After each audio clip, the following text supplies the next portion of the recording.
Um português, um croata e um suíço entram à conversa em pleno tempo do fim. Ora, então e aqui? O que é que vai ser? Olha, pode ser um café com leite, por favor. Bem-vindos ao nosso podcast Confé com Leite. Eu sou o Samuel, sou pastor na Suíça e tenho comigo o Roberto, que é pastor em Portugal. Olá, Roberto, está tudo bem? Olá, bem-vindos ao Tempo do Fim. Muito obrigado. E temos também connosco o Joca, que é pastor na Croácia. Oi, Joca. Olá, tudo bem? Sim, eu estou bem. Obrigado por perguntares. Bom, vamos passar sem mais demoras para o nosso momento dos pingos de leite. Para começarmos este momento, ia pedir ao Joca para ele lançar o seu pingo de leite de hoje. O meu pingo de leite está relacionado com uma notícia positiva, eu acho. Eu normalmente trago coisas um bocadinho mais negativas, se bem que nós Não também digas isso. só fizemos Ele um, está-se a só confessar. fizemos um. Eu Deixa-o estou a confessar confessar-se. desde já, não é? Mas está ligado com a eleição do novo presidente da divisão transeuropeia. Eu sei que se calhar para o pessoal em Portugal não é tão importante. Explica um pouco o que é a divisão transeuropeia, porque se calhar É um dos níveis, exatamente, para aqueles que eventualmente não conheçam, é um dos níveis da organização da Igreja Adventista a nível mundial e é o nível que está imediatamente abaixo da Conferência Geral, não é? E na Europa nós temos duas divisões. Temos a divisão transeuropeia, que tem países como a Inglaterra, a Croácia, a Noruega, a Suécia, e a divisão intereuropeia, que tem Portugal, França, Espanha, etc. E neste caso eu estou a referir-me não à reeleição do pastor Mário Brito, que também deixa contente, mas à eleição de um novo presidente para a divisão transeuropeia, que neste caso que é o Dr. Daniel Duda. E para aqueles que eventualmente tenham um bocadinho mais de contacto com o mundo anglófono, se calhar o nome não é assim tão desconhecido como isso. Mas para mim aquilo que é positivo na eleição deste presidente é o facto de ele ser sobretudo um académico. Ele foi um professor em Newbold durante muitos anos. Esteve no Departamento de Educação da Divisão Transeuropeia também durante muitos anos. É uma pessoa que tem apostado muito em projetos um bocadinho à imagem daquilo que nós falávamos no nosso último programa, de planeamento estratégico de missão, e portanto era ele que também estava encarregue do Departamento de Missão Adventista da Divisão Transeuropeia. E por isso é um homem que normalmente nós não encontramos muito na administração. Normalmente na administração encontramos pessoas que acabam por fazer quase uma carreira de administração, mas não encontramos académicos, não encontramos pessoal que tenha uma formação um bocadinho diferente. E por isso foi uma notícia muito positiva para algumas das pessoas que têm acompanhado o trabalho que ele tem feito noutras áreas. E eu achei engraçado, sobretudo, que alguns dos meus colegas mais conservadores estavam contentes, alguns dos meus colegas mais liberais estavam contentes. Portanto, é uma pessoa que acaba por conseguir alcançar um bocadinho as várias facções da igreja, não é? E eu acho que quando há coisas positivas a acontecer na nossa igreja, acho que nós também devemos valorizar, e no meu ponto de vista esta foi sem dúvida uma eleição positiva, e espero que possa continuar noutros níveis da igreja também, que nós possamos ter pessoas que realmente têm esta capacidade de alcançar uns à esquerda, outros à direita, e que sobretudo têm outra formação se calhar do que necessariamente apenas uma carreira de administração. E pronto, é o meu pingo de leite. Eu não sei se há muito para discutir aqui. Não sei se o Samuel ou o Roberto querem dizer alguma coisa. Eu vou desafiar o Mas Roberto a dizer qualquer coisa sobre isto. O que é que tu achas, Roberto, do professor Eu tenho Duda? sempre opinião acerca de tudo, por isso nunca há problema. Vamos Não, embora. mas eu achei muito interessante.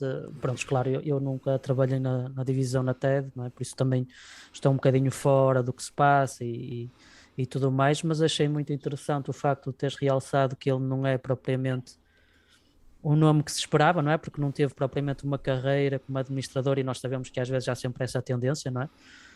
Acho que por um lado mostra que, apesar de tudo, o sistema adventista é capaz de ter estas surpresas, não é? Coisas que se calhar noutras igrejas ou noutras denominações é muito mais complicado de aparecer e acho que mostra um bocado a vitalidade da nossa igreja nesse aspecto, não é? Apesar de às vezes o tom ser um bocadinho mais pessimista, pronto, estas boas surpresas acontecem também porque o sistema adventista permite que elas possam acontecer.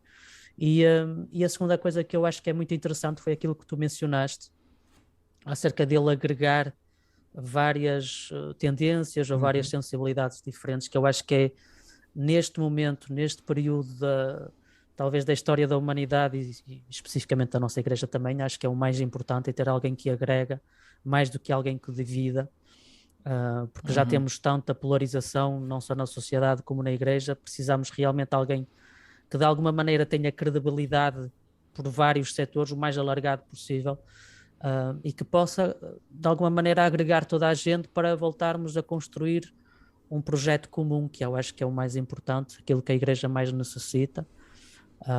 E pronto, fico feliz porque às vezes não é o que se passa mesmo a nível mundial, na instância superior à divisão, não é? Mas fico contente por na TED ter alguém que é bem visto tanto por pessoas se calhar mais progressistas ou mais liberais, como membros de igreja que são mais conservadores. Acho que mais do que tudo o que nós podemos dizer, acho que demonstra bem que ele se calhar foi a pessoa certa para ser escolhida. Eu agradeço-te, Joca, por teres trazido esse pingo de leite. Acho que a noção de uma pessoa que é nomeada e que é inesperada é um conceito bastante bíblico. As pessoas que são chamadas normalmente na Bíblia, há muitas vezes essa tendência de olhar as pessoas do exterior, não é? Olharem e dizerem, mas porque ele? Não estou a ver nesse cargo, e acho que se a nossa igreja conseguir evoluir para que possamos ter pessoas mais inesperadas, não só pessoas que não tenham tanto a carreira de administrador, mas se calhar pessoas que sejam mais jovens, por exemplo. Uma das coisas que me deixa sempre admirado é a idade média dos administradores, não é? Se formos ver, recentemente houve a Conferência Geral, não é? E tem aquelas fotografias de grupo e às vezes olhava para as fotografias e pensava, parece a fotografia dos que se estão a reformar, não é? E que estamos a dizer, obrigado pelo vosso ministério, mas não, são os que acabaram de entrar. E não sei se nós conseguimos criar essa educação na igreja de olhar para o inesperado, não ter medo de nomear o inesperado. Acho que a igreja vai sempre sair a ganhar com isso. Obrigado, Joca, pelo teu pingo de leite, e agora passo a bola para o Roberto, que os seus tempos de longe eram um ótimo jogador de futebol, por isso acho que a bola está muito bem entregue. Bem, vamos passar a outro assunto, que é para não estarmos aqui a falar de coisas tristes. Reparaste como ele mudou logo, Olhem, trago para vocês uma coisa um bocadinho diferente daquilo que costumo trazer, não é?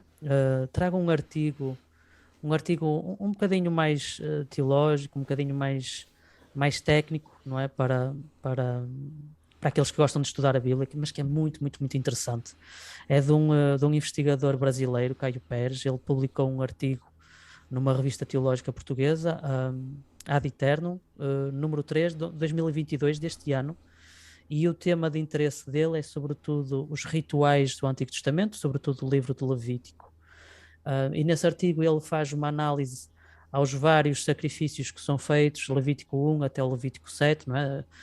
O Atat e por aí fora. Não vou estar a amassar-vos muito, mas na análise que ele faz uma análise em que depois ele vai agregar à narrativa do Pentateuco, que é muito interessante, sobretudo com o episódio do Sinai e como, por causa do povo ter recusado a hospitalidade de Deus então tem que descer, tem que construir o tabernáculo para que o povo de alguma maneira se sinta à vontade de ser recebido por Deus. E é muito interessante porque ele depois tira algumas conclusões, não tenho tempo de entrar nelas todas, mas há sobretudo duas que eu queria realçar. A primeira é que os rituais de Levítico, que nós às vezes banalizamos demasiado, simplificamos demasiado, mas que têm uma alta componente ética, isto sobretudo porque naquilo que ele apresenta, numa sociedade em que tu tinhas muito pouca literacia, onde tu não tinhas uma estrutura de ensino, como depois vai aparecer no Novo Testamento, com sinagogas e por aí fora, não é? Como é que tu crias um sistema para ensinar o povo o que é a graça, o que é a justiça, o que é todos esses conceitos bíblicos, não é? E então o sistema que Deus colocou à disposição do povo era realmente os sacrifícios. No ato de fazer, o povo aprendia, que é muito interessante, uma coisa que nós, como protestantes, eu acho que nós temos um bocadinho de alergia, não é? Por causa da nossa resistência natural a tudo que seja católico e ritualista, mas é muito interessante, acho que faz muito sentido. E o segundo aspecto que eu queria realçar, porque é isso que realmente mudou em mim alguns paradigmas, é o facto de ele apresentar de forma bastante interessante que a parte mais importante do sacrifício não é a morte, mas é a vida. O objetivo final mesmo do sacrifício não é a morte. A morte é apenas um meio para tu teres vida, não é? Que é muito interessante também, porque depois se fizermos uma ligação com a Santa Ceia, não é?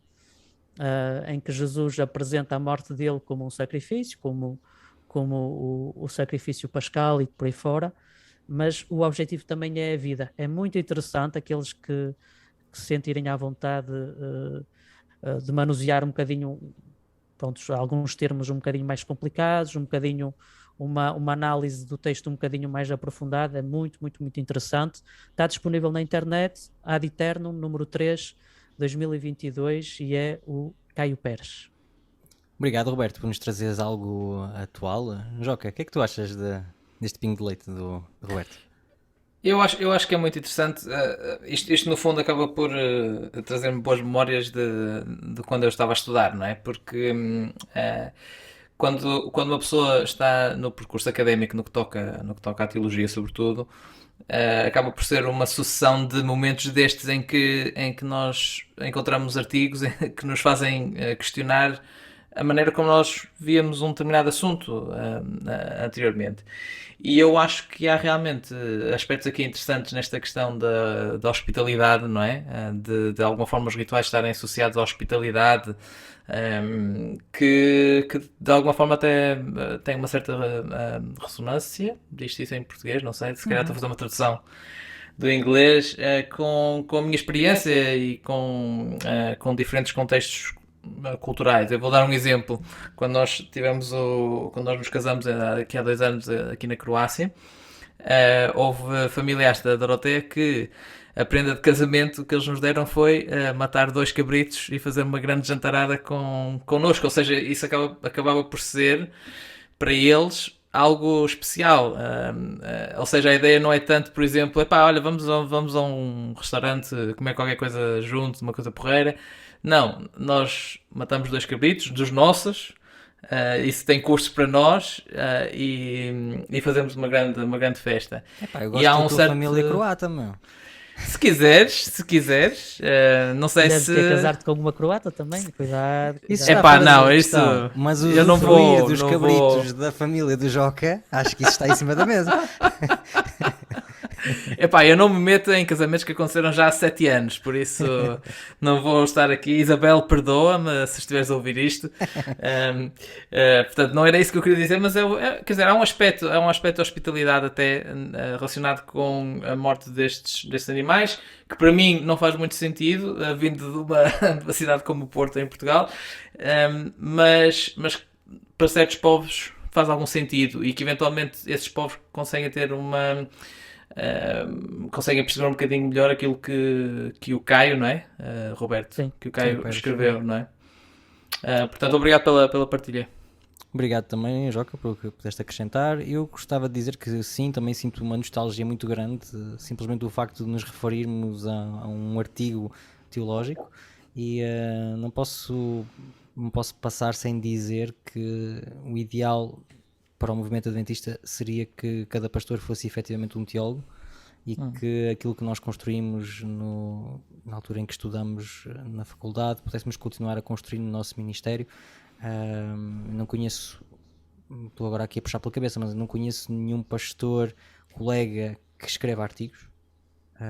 Nós escrevemos e fizemos coisas durante o tempo em que estivemos na faculdade, mas quando saímos temos alguns projetos e certo, se calhar eu tenho um artigo mais ou menos escrito, mas o tempo não se multiplica e acaba por ficar sempre para depois. E eu acho que isso é negativo. Devia existir verdadeiramente uma cultura na igreja de darmos também tempo aos pastores de poderem estudar e continuar a procurar as coisas, porque é assim que se mantém aquele princípio inicial que nós tínhamos da verdade presente. Eu digo bem, esse princípio inicial, porque eu acredito que esse princípio já não existe mais. Não se vê hoje os adventistas a continuarem a procurar coisas novas e a pegar no texto e a interpretar, e isso é pena. E foi um pouco ouvir esta dinâmica do Levítico e o que podemos retirar de um texto tão antigo como o Levítico que fez-me pensar nisso. Muito bem, obrigado. É o momento agora de eu falar do meu pingo de leite. Vou trazer-vos polémica. Quero-vos falar sobre Excelente. Quero-vos falar da remoção do pastor Edson Nunes da Igreja Nova Semente. Não sei se vocês estão a par. Eu não estou muito a par. Que há umas semanas atrás estava num acampamento e um colaborador do acampamento, que é brasileiro, falou-me: já sabes o que é que está acontecendo no Brasil? E eu, não sei.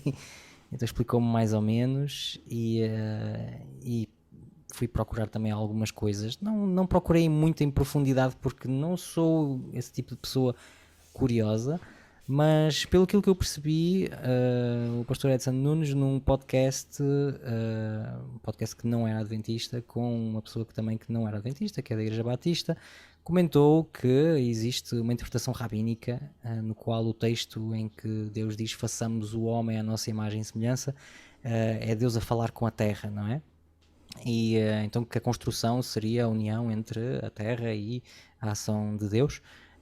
Isto foi muito mal interpretado no Brasil como algo panteísta e não sei mais o quê, e acabou mesmo por chegar à remoção dele como pastor da Igreja Nova Semente, e tendo agora o futuro um bocado em aberto, pelo menos foi o que eu consegui ler, ainda li hoje, para ver se existiam coisas mais atuais.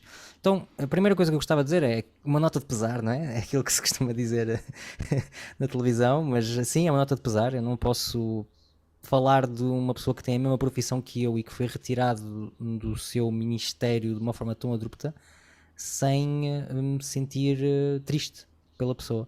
Não quero tomar posição porque não conheço a pessoa, não conheço profundamente a questão, mas há duas coisas que eu vejo nesta história que gostava de abordar e que são a essência do pingo de leite, que é, eu acho que nós adventistas temos um bocado a tendência de procurar sempre monstros debaixo da cama.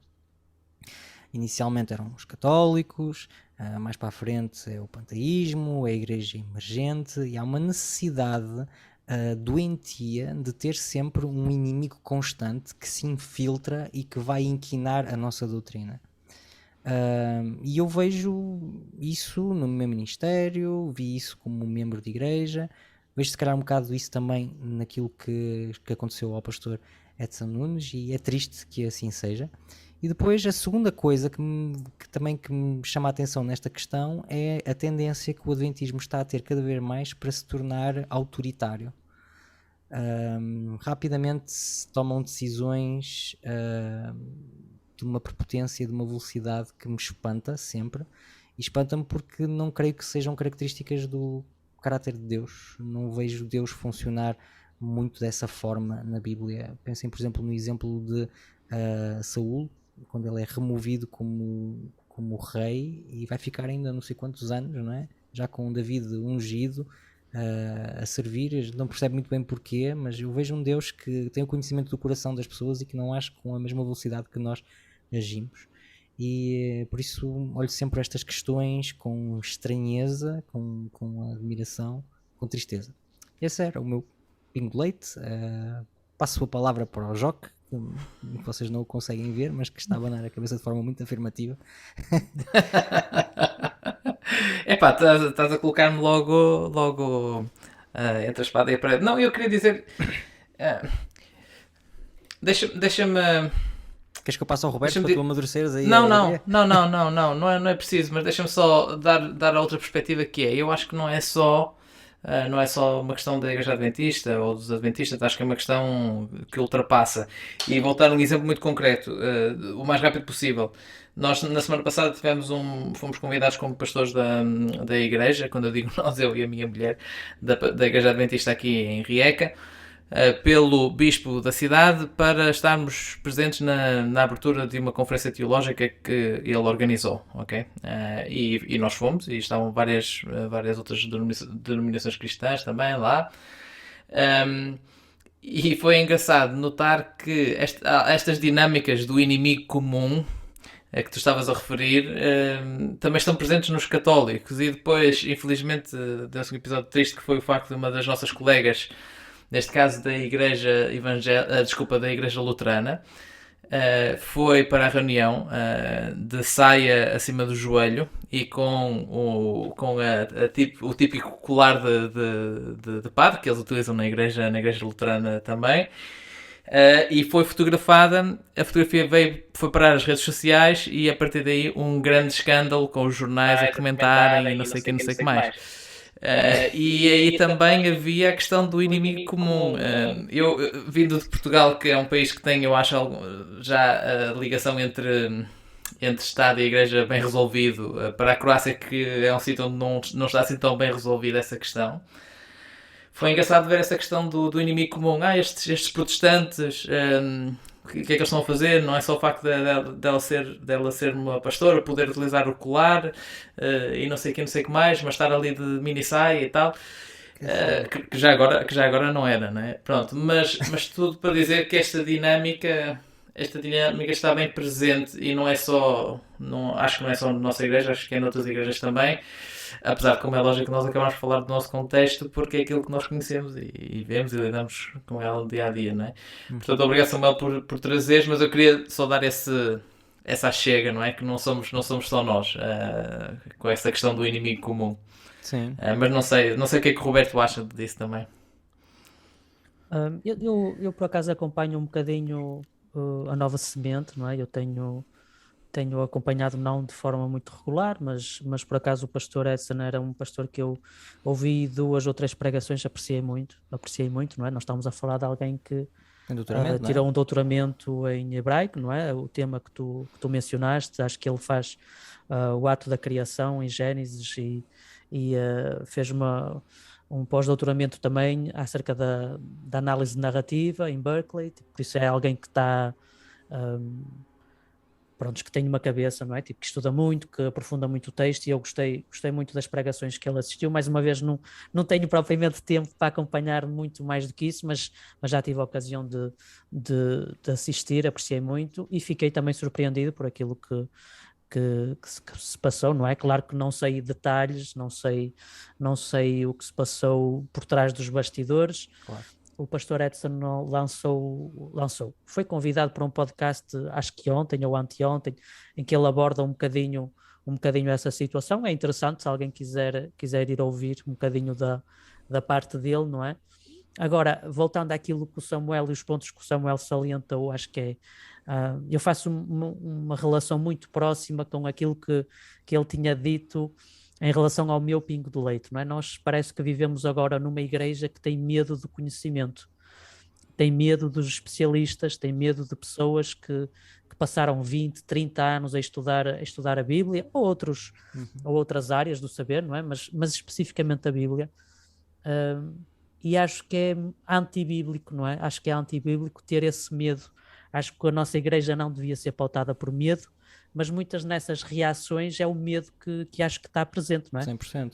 O medo da diferença, o medo de achar que se calhar só porque compreendemos uma coisa de maneira diferente que quer dizer que temos que renegar tudo que, pronto, a nossa teologia ou a nossa herança adventista, cultural, que temos que renegar a isso tudo porque afinal estávamos enganados, não é? Quando não é nada disso, não é? Tipo, e eu acho que, pegando mais uma vez no ponto da verdade presente, que eu compreendo muito como o Samuel estava a falar, uma das características que eu acho que os pioneiros tinham e que nós hoje em dia perdemos era a capacidade de colocarem tudo em questão e de não terem medo de explorar aquilo que a Bíblia tinha a dizer acerca desses assuntos. Sem dúvida. E eu acho que em várias áreas da nossa igreja, infelizmente, não é o caso.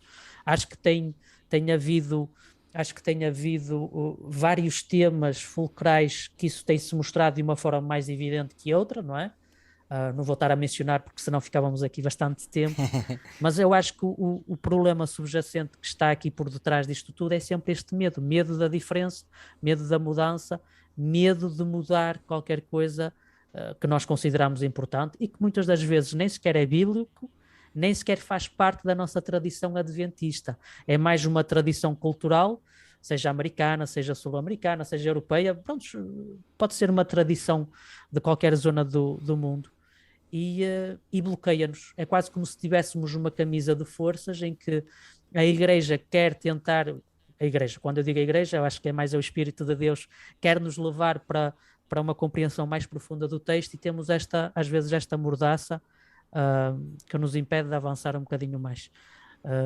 Dito isto, acho que também às vezes também temos que ter sempre um bocado de prudência para não querer ir também rápido demais em certas coisas, mas pronto, mas acho que quando nós temos esta reação derivada do medo e pronto, acho que podemos aplicar a este caso do pastor Edson, podemos aplicar a outros casos também.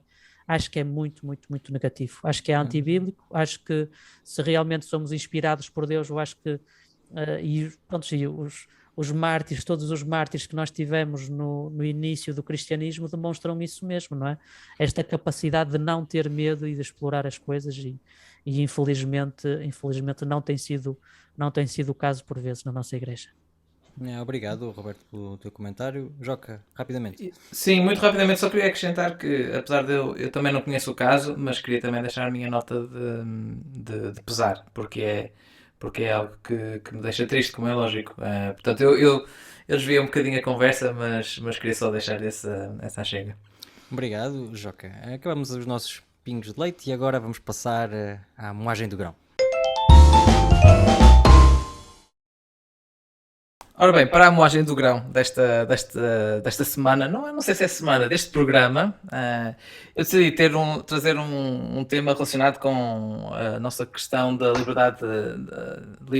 liberdade religiosa versus as nossas perspectivas morais. Ou seja, no fundo, quando é que as nossas perspectivas morais devem ser subjugadas à luta pela liberdade religiosa. E a ideia veio de uma conversa que eu tive com uma irmãzinha de uma das nossas igrejas, que depois de ouvir falar sobre a despenalização ou melhor, a penalização do aborto nos Estados Unidos, eu sei que estou a simplificar aqui a questão, mas vamos chamar assim, acabou por nos vir perguntar se era agora então o sinal que vinha agora aí a lei dominical e era agora o final dos tempos. E eu fiquei a pensar um bocadinho sobre essa questão, porque em primeiro lugar nunca esperei que os adventistas, que uma boa parte deles são pró-vida, quando o Supremo Tribunal dos Estados Unidos decidisse ter uma posição pró-vida, acabassem por associar isso à questão do tempo do fim, não é? E por isso eu achei engraçada essa ideia, mas depois estive a pensar um bocadinho porque e fica sem dúvida nenhuma que eu acho que há uma tensão entre as nossas perspectivas morais e a nossa histórica defesa da liberdade religiosa. Os adventistas, desde o início, sempre promoveram muito a questão da liberdade religiosa e sobretudo a questão da separação entre Estado e Igreja, não é? E nós em Portugal, por exemplo, fazemos um trabalho há décadas, um trabalho excelente, acho eu, nesse capítulo, com pessoas como o pastor Artur Machado, o Paulo Sérgio Macedo e agora até o Enoque. Ajudem-me, que eu não vou dizer... Desculpa, eu Ezequiel Duarte, exatamente. E temos feito... Se não funciona, pá. É pá, se calhar o outro podcast vai depois atacar-nos, não é? O Jorge, pastor na Croácia. Exato, o Ezequiel, portanto, tem feito um trabalho fantástico nessa área. Mas, sem dúvida nenhuma, que fica aqui uma tensão entre aquilo que nós defendemos do ponto de vista moral e ético e a nossa histórica luta pela questão da liberdade religiosa. E a tensão é, no fundo, esta. Até que ponto é que nós devemos impor as nossas ideias sobre moral e ética no mundo à nossa volta, não é? Por exemplo, nesta questão do aborto, a Igreja Adventista desde 2019 tem uma posição pró-vida, não é? Antigamente era pró-escolha, mas agora é pró-vida. E desde esse momento nós acabamos por dizer assim, a nossa ética neste capítulo é esta, ok? Mas o que é que isso significa depois para até que ponto é que nós levamos isso, no fundo? Será que vamos impor isso e queremos lutar para impor isso ao restante da população? Nós nos Estados Unidos sabemos que há uma percentagem muito pequena da população neste momento que tem uma perspectiva pró-vida, mas essa percentagem pequena acabou por lutar durante anos e anos e anos, todo um processo, se calhar podemos falar um bocadinho sobre isso, muito ligado também à direita conservadora religiosa cristã nos Estados Unidos, para conseguir alcançar este objetivo de impor a perspectiva que eles têm ao restante da população. E nós, como adventistas, não acreditamos nisso, porque nós temos várias declarações, incluindo uma precisamente sobre o princípio da separação de Estado e Igreja, em que defendemos que nunca devemos impor as nossas perspectivas nos outros e devemos lutar, isso sim, pela liberdade de todos e pela liberdade religiosa de todos, não é? E por isso fica aqui esta tensão, no fundo, entre as nossas questões morais e éticas e a nossa perspectiva sobre a liberdade religiosa, que me faz colocar algumas perguntas. Eu muitas vezes nos meus sermões utilizo a ideia de nós tentarmos implementar o reino de Deus hoje em dia aqui nesta terra. O que é que isso significa realmente? Significa implementar questões morais? Ou será que significa outra coisa diferente? E será que nós temos que, para mantermos o conceito da liberdade religiosa, que nós queremos que as outras pessoas observem em relação às nossas crenças e às nossas práticas, será que isso significa que às vezes temos que lutar por princípios que vão contra as nossas perspectivas morais e éticas?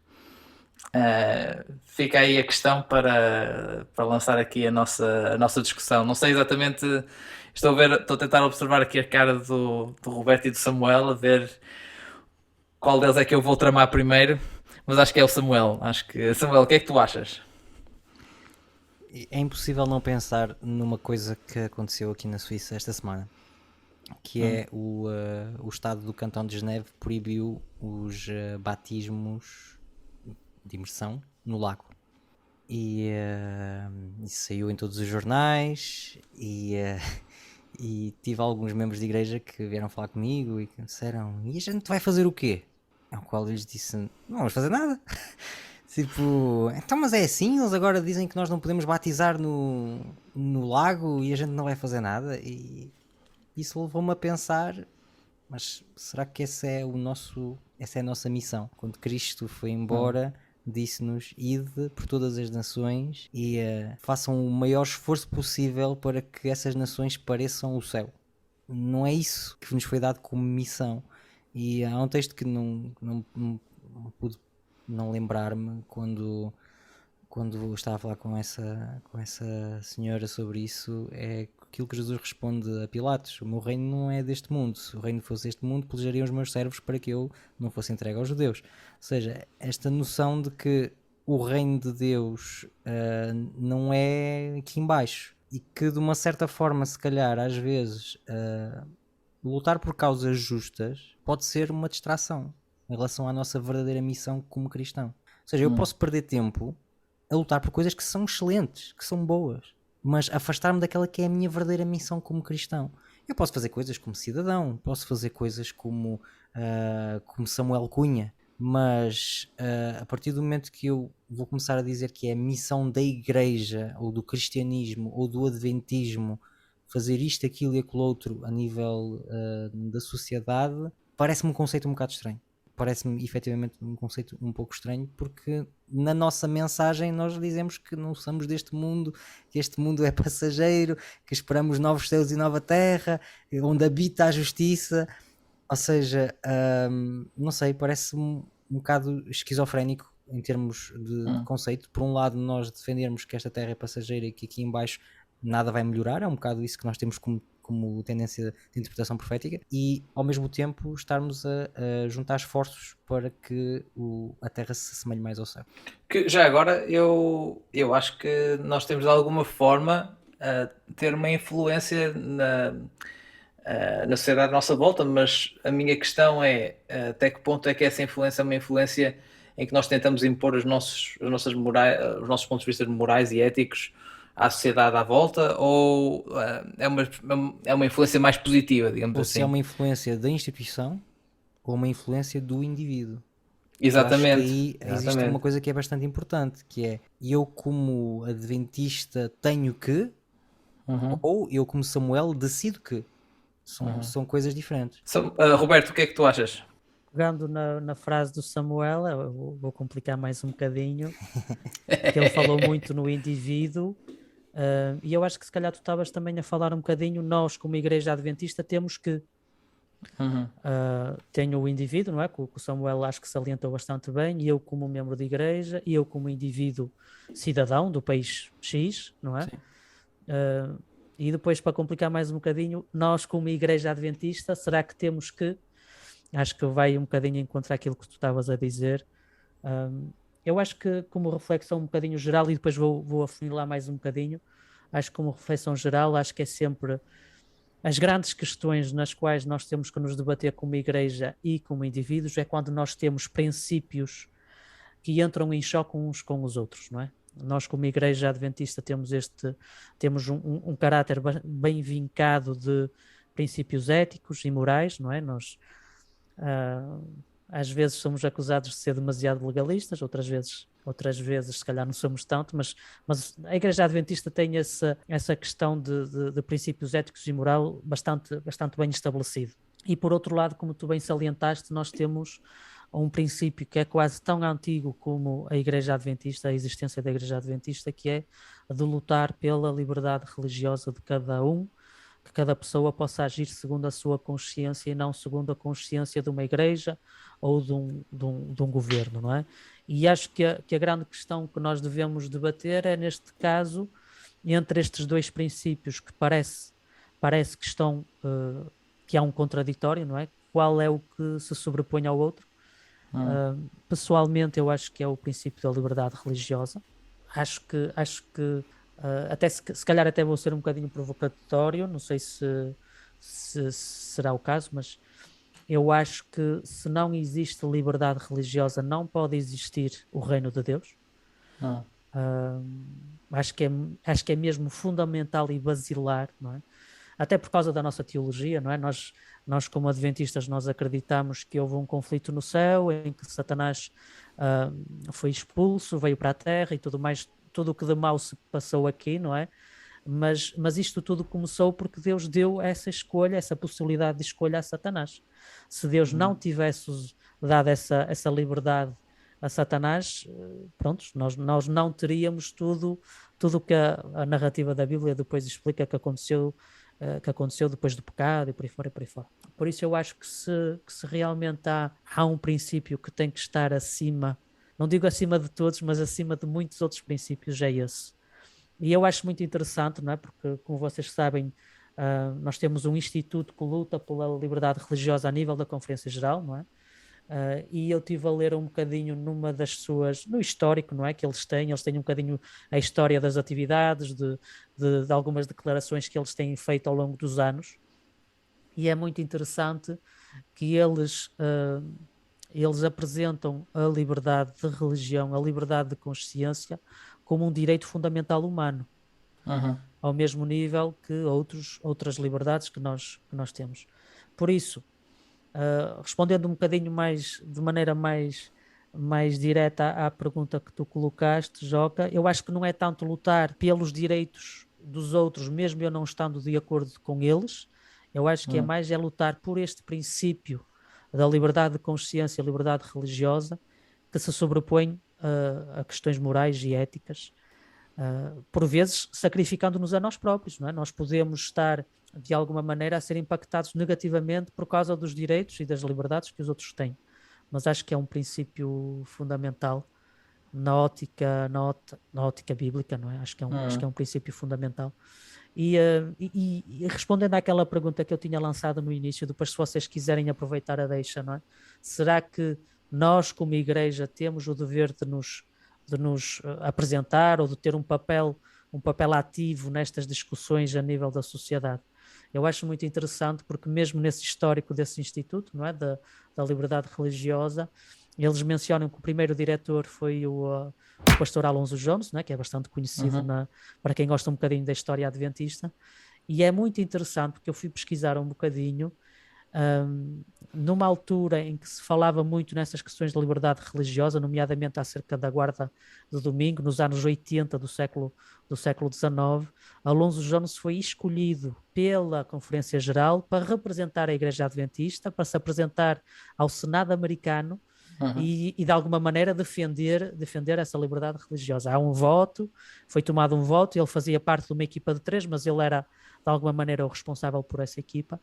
E eu acho muito interessante porque aí nós vemos claramente a Igreja Adventista nos seus primórdios a tomar uma posição como instituição. Nós vamos enviar esta pessoa para representar não só a Igreja Adventista, mas também estes pontos de vista. Acho muito interessante esse aspecto, não é? Mais uma vez, será que não há questões na qual não só nós como indivíduos temos que agir ou não, segundo a nossa percepção da situação e das circunstâncias, mas será que nós como igreja também não temos esse dever? Eu acho que claramente no início nós acreditávamos que sim, mas é verdade que hoje em dia, sobretudo, pronto, vou falar da realidade portuguesa, francesa, que é as que eu conheço melhor, não tem sido tanto o caso. Mas pronto, deixo esta pergunta, se vocês quiserem explorar, não só da parte individual, mas coletiva, como igreja, até que ponto é que nós devemos também ter uma participação ativa e ativamente defender ou não uma determinada causa. Eu vou voltar a essa questão um bocadinho mais à frente porque eu tenho uma resposta muito peculiar em relação a essa questão, mas queria só dar o contexto para eventualmente para aqueles que não estejam tão conscientes de onde é que vem esta ideia da liberdade religiosa ligada à Igreja Adventista.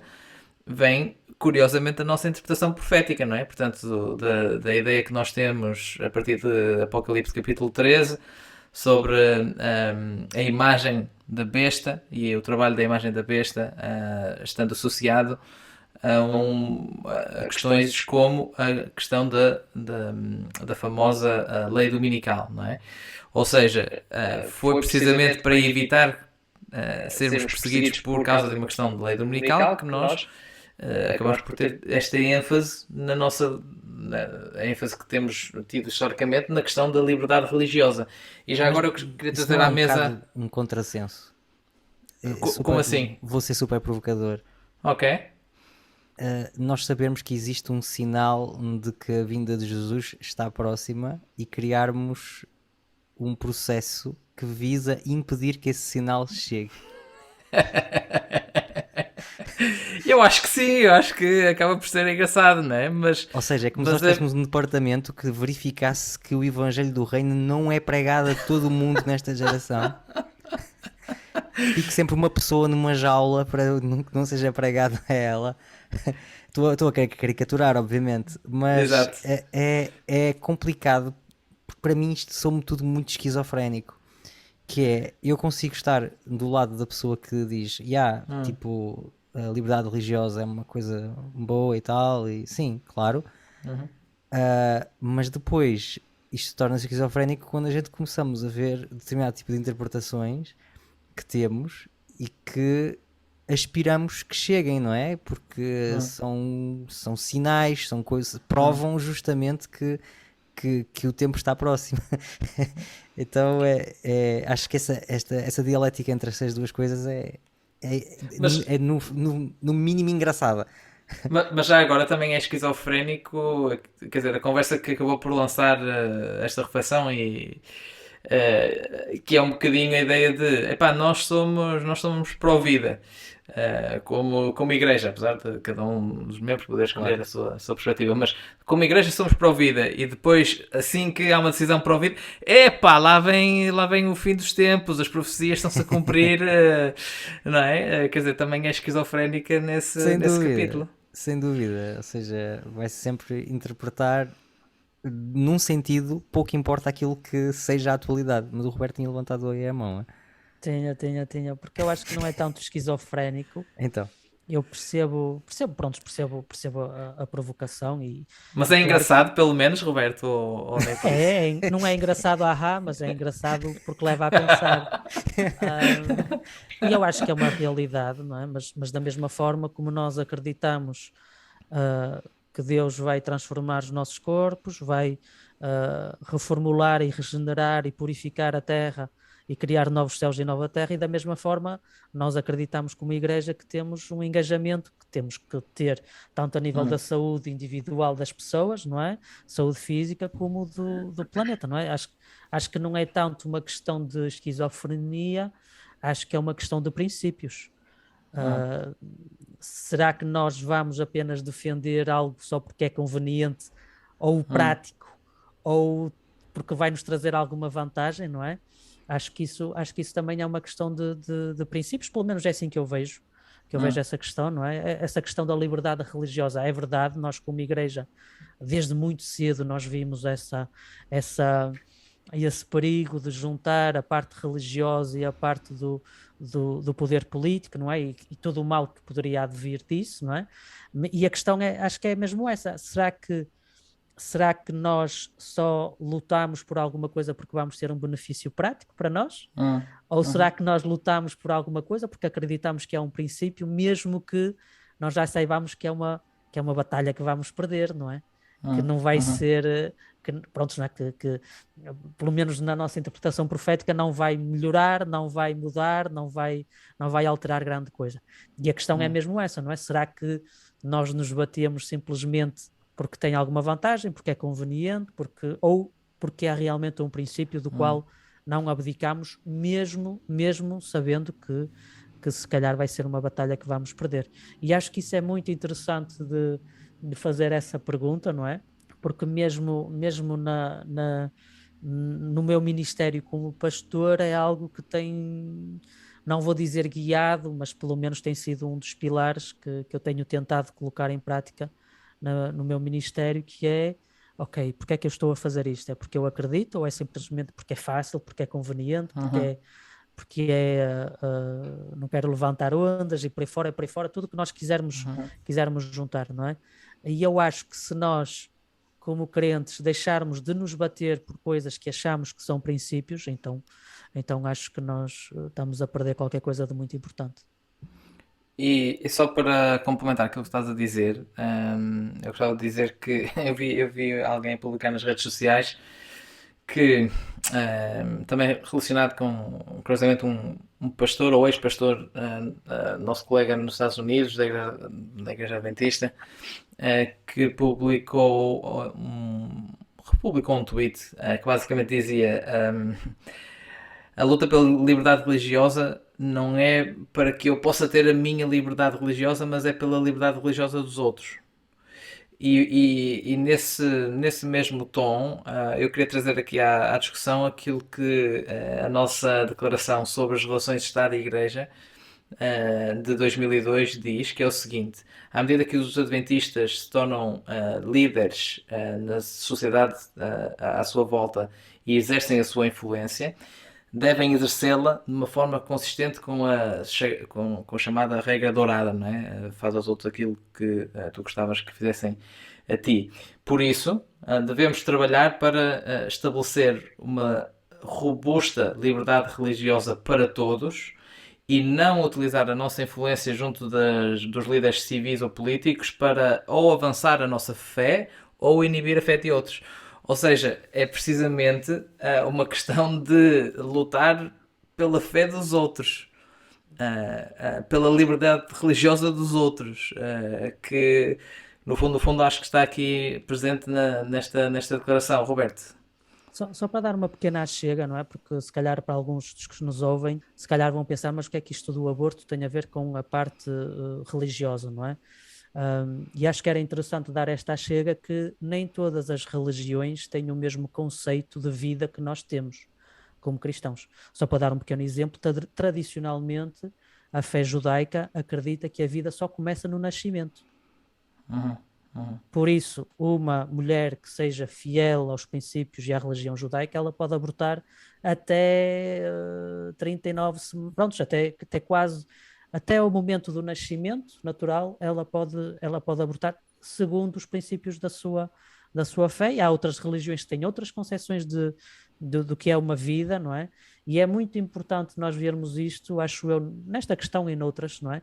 Porque às vezes questões que para nós parecem não ser religiosas, não é? E nós poderíamos simplesmente debater os argumentos científicos para dizer a que momento é que o feto realmente é uma pessoa, não é? Nós podíamos estar aqui a degladiar-nos acerca disso, porque nós temos a mesma visão adventista e protestante da Bíblia e dos conceitos de religião, mas numa religião que funcione com outros parâmetros, a nossa discussão é completamente inútil. Por isso é que esta questão, mesmo às vezes não parecendo uma questão de religião, não é? Porque claro que proibindo uma mulher judaica de fazer de ter o seu aborto, não é? Porque segundo a fé dela não há qualquer problema, estamos a limitar a liberdade religiosa dela nesse ponto específico, não é? Só para reforçar um bocadinho e para contextualizar um bocadinho como é que questões que para nós europeus, protestantes, adventistas, se calhar não é o nosso debate vai ser a partir de que semana é que nós podemos considerar como um ser vivo, como uma pessoa e tudo mais. Noutras religiões, se calhar o debate é completamente diferente, mesmo acerca desta mesma questão. E depois há aquelas religiões como a nossa que têm as duas perspectivas, ou que tiveram de 92 a 2019 uma perspectiva e depois, a partir de 2019, uma perspectiva completamente diferente. Tá bem. Samuel, Se bem que é importante realçar que essas declarações não são vinculativas de todas sim, as sim, igrejas sim, adventistas, não é? sim, Tipo, como é é uma lógico. declaração que é feita pela Conferência Geral, é uma recomendação, ou pronto, é a declaração do ponto de vista que eles têm, que está em ativo, se podemos dizer assim, mas não vincula toda a igreja nessa declaração também. Mas deixa-me voltar a uma questão que o Samuel levantou, que foi, achei interessante, não tinha conhecimento dessa questão dos batismos no... Onde é que é? O Lago de Geneve? Lago de Geneve. Podes batizar-te no Lago de Geneve se não for no cantão de Genebra. Mas se for no cantão de Genebra, é proibido. É proibido. E acaba por entrar também depois aí a questão de a diferença entre lutar por uma sociedade, ou melhor, um sistema político secular ou um sistema político secularista, certo? Que no fundo acaba por ser isso que acaba por acontecer nesse cantão específico da Suíça. No caso da Suíça, existem igrejas que são reconhecidas e igrejas que não são reconhecidas. As igrejas reconhecidas têm o direito de batizar no lago.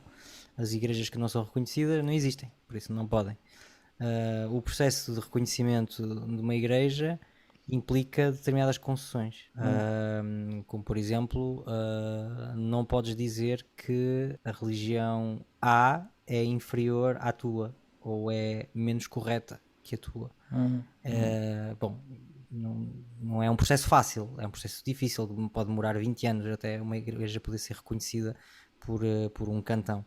Mas existem todas essas questões e eu acho que muitas vezes quando existe mistura entre Estado e Igreja é isso vezes mil, ou seja, existem sempre concessões de parte a parte e eu acho que é difícil para qualquer entidade religiosa de fazer concessões. Há determinadas concessões que até podem ser positivas porque nos protegem de fazer figuras ridículas e de fazer coisas que são inaceitáveis.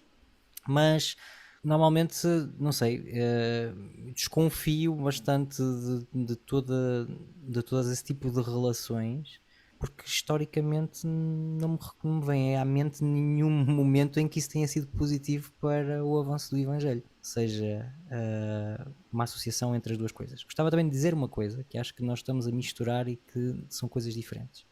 Uma coisa é a liberdade religiosa, outra coisa é a liberdade de consciência. A liberdade religiosa é a liberdade de viver, de adorar a minha religião, e a liberdade de consciência é a liberdade de pensar aquilo que eu quero pensar. E eu acho que como cristãos nós devemos lutar imenso, como cristãos adventistas, nós devemos focalizarmos muito mais na liberdade de consciência do que propriamente na liberdade religiosa, por variedíssimas razões. Primeiro, biblicamente, desafio-vos a encontrar um texto em que os autores tenham lutado por liberdade religiosa. Aliás, eu acho pessoalmente que a falta de liberdade religiosa no primeiro século é que fez a igreja explodir.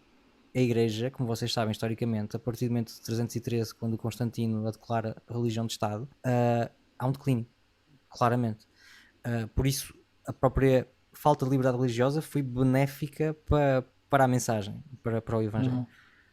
Por isso não me faz tanta confusão a inexistência futura, ou seja o que for. Agora, uma coisa que eu acho que é muito importante dentro da igreja e também para fora, é que as pessoas possam ter a liberdade de pensarem o que quiserem. E esse direito é um direito que nos é dado por Deus. Nunca ninguém foi fulminado por um relâmpago porque pensou uma blasfémia. Deus permite que tu possas pensar isso, permite que tu possas dizer isso, porque Deus acredita profundamente na liberdade de consciência. E eu acho que muitas vezes misturam-se as coisas, não é? Porque às vezes são temas em que existem os dois ângulos, não é? Mas a ter que lutar por alguma coisa, ou seja, a ter que largar a nossa missão de fazer discípulos para lutar por alguma coisa, lutaria mais facilmente por a liberdade de consciência do que pela liberdade religiosa, porque sei que não é algo que vai estar sempre aí, não é algo que eu de uma certa forma possa controlar a 100%, não sei se me faço entender. Por isso, na minha perspectiva pessoal, aceito um bocado aquilo que vier nesse sentido. Daí eu ter dito ao meu membro de igreja, ok, proibiram, não há problema. Nós temos foi o que eu escrevi, nós temos batistérios nas igrejas e se não houver batistérios temos banheiras. Tipo, vamos estar a perder agora tempo por causa de um lago. Não sei, acho que existem outras lutas mais importantes a combater do que essas. Só para esclarecer que dentro desta questão, no fundo, aquilo que nós temos estado a debater é mais a questão da separação entre Estado e Igreja, que de alguma forma está ligada à questão da liberdade religiosa e ao mesmo tempo, curiosamente, à questão da liberdade de expressão, não é? Portanto, acaba por ser um bocadinho mais esse o ponto do debate. Mas deixem-me lançar então outra vez a pergunta. Então, depois de tudo isto que nós dissemos, o que é que significa realmente implementar o reino de Deus hoje, aqui já nesta terra, enquanto estamos à espera, como é lógico, da expressão completa do reino de Deus quando Jesus voltar? O que é que isso significa? Roberto, queres dizer alguma coisa primeiro? Queria só dar uma chega àquilo que o Samuel comentou. Eu acho que, pronto, pessoalmente acho que a liberdade de consciência e a liberdade religiosa acho que estão intimamente relacionadas. Acho que é difícil nós separarmos as duas como se fossem coisas muito, muito, muito separadas. Mas pronto, mas acho que sim, acho que muito daquilo que ele disse eu estou plenamente de acordo. Só queria corrigir uma coisa que ele disse, que foi acerca do declínio, do crescimento do cristianismo depois de Constantino ter aceito. Pelo menos as fontes históricas que eu vi é mais o contrário, mas pronto, deixámos se calhar esse debate. O declínio não é numérico, o declínio é em termos espirituais. Pronto, então se calhar era importante teres feito essa correção, porque quando eu ouvi percebi um bocadinho mais então peço desculpa, do crescimento. É óbvio, se uma religião é religião de Estado, se tu és obrigado a ser, é óbvio que tens mais número, não é? Mas pronto, acabou por ser um declínio para o cristianismo. Em relação àquilo que tu disseste, Joca, podes só relembrar a pergunta? Peço desculpa. Sim, o que é que se não é isto, se não é tentar impor os nossos pontos de vista morais ao resto da população, digamos assim, o que é que então significa realmente implementar o reino de Deus? Eu acho que a minha resposta, e vou fazer uma resposta curta, eu acho que a implementação do reino de Deus é em mim, não é nos outros. Acho que o progresso do reino de Deus aqui nesta terra começa e termina na minha própria pessoa. Claro que pode haver outras pessoas que são influenciadas por mim e tudo mais, mas a minha preocupação tem que ser essa. Será que eu sou uma testemunha viva daquilo que Jesus veio mostrar, não é? E pronto, e aguardamos o cumprimento das promessas que Jesus deixou na Bíblia, que vai ser o cumprimento pleno desse reino que esperamos. Ok, Samuel. Faço as palavras do Roberto as minhas. É a noção que eu tenho também quando leio o Sermão da Montanha, é focalizado em mim, E claro, seria fantástico que todos fôssemos no mesmo sentido e que a sociedade evoluísse nesse sentido. E poderá acontecer, mas o foco é sobretudo no indivíduo, e acho que Jesus separou bem as coisas quando disse: dai a Deus aquilo que é a Deus e a César o que é a César. Ou seja, o reino de Deus é um reino espiritual, é um reino que não é deste mundo e que não pode ser implantado por força. É implantado pelo Espírito no nosso coração.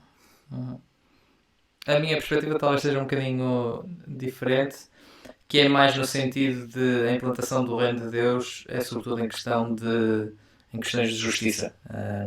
Quando vemos pobreza, quando vemos pessoas que estão afastadas da sociedade, quando vemos problemas que podemos corrigir ou tentar corrigir de alguma forma nesse capítulo, que devemos intervir, para além de concordar com aquilo que o Roberto disse, mal a dizer, do ponto de vista individual, mas se há alguma coisa que atinge a sociedade, acho que tem que ser nesse campo e não necessariamente no campo da moral e da ética. Ou seja, mais uma questão prática, digamos assim, do que apenas uma questão filosófica. E pronto, será que o café ficou moído desta vez? Ou Pelo há menos já tantas cheira coisas a para café dizer por aqui, ainda? né? Cheira a Cheira café a- por aqui. Será que com fé por aí? Sim. Certamente haveriam outras coisas para dizer, mas deixamos também a possibilidade aos nossos auditores de nos escreverem, nomeadamente através do YouTube. Muito obrigado por terem acompanhado até aqui. Obrigado também aos meus colegas por tudo aquilo que vocês trouxeram. Joca e Roberto, muito obrigado. E sigam-nos no YouTube e no Spotify. E em breve, não temos ainda uma cadência, mas em breve sairá um novo episódio de Café com Leite. Até breve.